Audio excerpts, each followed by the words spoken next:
और बिहार का पेपर है प्रभात खबर। दिखाइए ज़रा, पूरा का पूरा मोदीमय है। पहला पन्ना, साथ में दूसरा पन्ना, मोदी जी ही मोदी जी दिख रहा है। इधर दिखाइए बगल में संतोष रेणु जी हैं। पूछेंगे कि भाई मोदी जी पेपर पे भी हैं तो जमीन पर हैं कि नहीं है, लेकिन पहले चैनल पर स्वागत करते हैं। स्वागत है भैया जी, शुक्रिया। पूरा पेपर मोदीमय, लालटेन कहाँ है? लालटेन दिल में होता है ना। लालटेन घर के दरवाजे पे होता है, लालटेन घर के अंदर होता है, लालटेन आंगन में होता है। हम लोग पेपर पे दिखाई नहीं देते हैं, हम लोग धरातल पे दिखाई देते हैं। लेकिन अगर पेपर दिल में है तो बनना भी चाहिए, वोट भी होना चाहिए। लेकिन दिख रहा है क्या? वही चीज़ दिख रहा है। लेकिन मोदी जी का तो पूरा रैली के लिए तैयारी हो रहा है, पूरा समीकरण मोदी जी की तरफ घूम रहा है। आप कह रहे हैं कि हम दिल में हैं, दिल में तो मोदी जी हैं। नहीं, जैसे हमें ये लग रहा है कि मोदी जी का इतना ब्रांडिंग हो रहा है, इतनी ब्रांडिंग पे खर्च किए जा रहे हैं, मानो ऐसे कि जैसे आरा के रमना मैदान में जो उन्होंने 1.25 करोड़ का विशेष पैकेज देने की जो वादा किया था, आज वो देने जा रहे हो, ऐसा लग रहा है। तो मोदी जी प्रधानमंत्री कम प्रचार मंत्री ज्यादा अपने आप को दिखाए, उसी का तो नतीजा है। और अब लोग समझ गए हैं कि ये एनडीए वाले लोग सिर्फ और सिर्फ चंदा चोरी करेंगे इलेक्टोरल बॉन्ड के नाम पर, सिर्फ और सिर्फ गुमराह करेंगे लोगों को मंदिर और मस्जिद के नाम पर। जब चुनाव की बारी जब आएगी तो सरहदों पर बम ब्लास्ट कराएंगे और बोलेंगे कि वो हमला कर रहा है, वो हमला कर रहा है। जबकि सच्चाई है कि देश के अंदर 30 किलोमीटर तक चाइना घुस चुकी है। रेजांगला का जो एरिया है वो चाइना अपने कब्जे में ले लिया है। अभी सोनम वांगचुक जी को देख लीजिए। हम बिहार के मुद्दे पे आते हैं भैया, सीधा सीधे। आप नेशनल मुद्दे पे हमारा जो काम है यहाँ का, बिहार, क्या तेजस्वी जी से डर गए? क्योंकि मोदी जी का बिहार में भैया दौरा चल रहा है, साफ सीधी बात है। क्योंकि जिस तरीके से तेजस्वी जी एकदम अग्रेसिव तरीके से आ रहे हैं, अपनी बातें जो कह रहे हैं, क्या लग रहा है मोदी जी का कुर्सी हिला पाए हैं क्या? हिला दिए क्या? कुछ तो कुर्सी जरूर हिला होगा, तभी तो दिल्ली से बिहार का ख्याल आया। वरना अक्सर मोदी जी देश से बाहर स्विट्जरलैंड जाते थे और बिहार का दौरा कर रहे हैं, मतलब कुछ तो जमीनें हिली होगी उनकी। तेजस्वी जी इन लोगों को मुजरा करवा रहे हैं। मोदी जी भाजपाई लोगों को, प्लस में एनडीए वाले को आदेश दे दिए हैं कि किसी भी तरीके से तेजस्वी की जो रथ है उसको स्लो करो, उसको पकड़ने का प्रयास करो। लेकिन तेजस्वी जी के रथ जो है वो पुष्पक विमान की तरह आगे बढ़े जा रही है। तेजस्वी जी की रथ जो है उसमें कोई पेट्रोल और डीजल ईंधन के रूप में नहीं डलाता है, हौसला और जज्बात ईंधन के रूप में डलाता है। मोदी जी लोगों का विश्वास डलाता है ईंधन के रूप में। और इसीलिए 14.25 करोड़ बिहारी भाई लोग तेजस्वी जी के रथ को सबसे आगे किए हुए हैं। मोदी जी के बूते की बात नहीं है। मोदी जी आएंगे तो बिहार में कुछ तो समीकरण चेंज करेंगे, यादवों की भी लाठी चेंज करेंगे। देखिए, ये वो कहावत बड़ी पुराना सुने होंगे आप लोग कि यादव जी सब बतिया मानेंगे लेकिन खुटवा ओजे गाड़ेंगे। तो मोदी जी आएंगे, मोदी जी हो सकता है 500, 1000 रुपया, 2000 रुपया पर व्यक्ति भीड़ लगाने के लिए देंगे, वो ले लिया जाएगा। पैसा लेने में दिक्कत नहीं है, वोटवा लेकिन लंटेने पे गिरेगा। वोटवा लेकिन ललटेने पे गिरेगा, वोटवा ललटेने पे गिरेगा, ये फाइनल है। काहे कि हम लोग देख रहे हैं ना कि 80-85 साल के व्यक्ति को, अगर आपके घर में 80-85 साल के व्यक्ति हो जाए तो उनके द्वारा कुछ कही गई आपत्तिजनक बातें भी आशीर्वाद स्वरूप मान करके आप इग्नोर कर देते हैं। होता है कि नहीं होता है?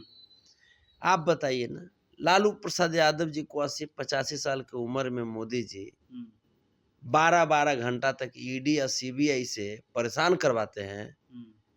ये कोई इंसान करवा सकता है क्या? ये तो कोई उनके ऊपर आरोप है तभी ना, वो देखिए ईडी या सीबीआई काम कर रही है। अगर उन पे कुछ आरोप लगा है तभी ईडी सीबीआई वो अपना काम कर रही है। इसमें पॉलिटिकल मुद्दा कहाँ है? अच्छा, अब जो आरोप लगा है तो वो अपना काम कर रहा है, वो कानूनी प्रक्रिया का काम है। उसमें आप मोदी जी को कैसे घसीट रहे हैं? मोदी जी को ऐसे ही थोड़ा घसीट रहे हैं भाई। मोदी जी इसमें अहम भूमिका निभा रहे हैं, बहुत मेहनत कर रहे हैं मोदी जी विपक्षी नेताओं को कमजोर करने का। ईडी सीबीआई तो नारायण राणे जी के खिलाफ भी कुछ सबूत इकट्ठा की थी, क्या हो गया? तो वैसे भी बीजेपी का वॉशिंग पाउडर है ना, वो कहीं से भी आए बीजेपी में साफ हुई तो क्या बोलते हैं, राहुल गांधी का बयान है कि इधर से आलू डालिए उधर से सोना निकलिएगा। तो बीजेपी का है कि इधर से वॉशिंग मशीन में डालिए उधर से साफ होकर निकलिएगा। तो पुराना चीज़ है, तो ये तो जग जाहिर है ना ये चीज़ें। तो जग जाहिर है, तो वही वॉशिंग मशीन जो है बिहार के लोग खराब कर देंगे लाठी से मार के। कितना सच्ची बताइए, मोदी जी के आने से बिहार में कुछ सीटों पे फर्क पड़ेगी? आरजेडी के कुछ सीटों पे फर्क पड़ेगी? फर्क पड़ेगी, वोट बढ़ेगा आरजेडी का। मोदी जी के आने से आरजेडी का वोट बैंक बढ़ेगा हाँ बढ़ेगा। कि बीजेपी का बढ़ेगा? नहीं नहीं, आरजेडी का बढ़ेगा भाई। अच्छा। मोदी जी झूठा आदमी है।